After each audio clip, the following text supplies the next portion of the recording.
Borderline personality disorder is related to early trauma, a lot of adverse experiences, and they are often very misunderstood. They present in extremely challenging ways because the symptoms sometimes might be intense, confusing for them and for clinicians. They are very relational and they have a lot of defenses.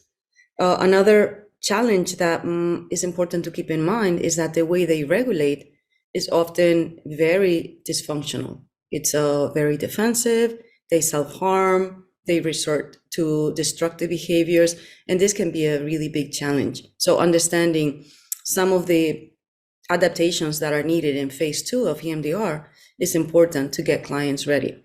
Another thing that I think is important in this population is that many of the clients are ready to do standard EMDR work, but we need to be able to understand what happens in the reprocessing sessions when the defensive way of responding to emotions comes up, and how to work with that, how to address it so they can continue the work. Another issue that might be difficult is the intensity that many of these clients present. So sometimes they are used to scaring others, and this can happen with therapists. We might think, wow, this person is too unstable to do the work, and it's often the opposite.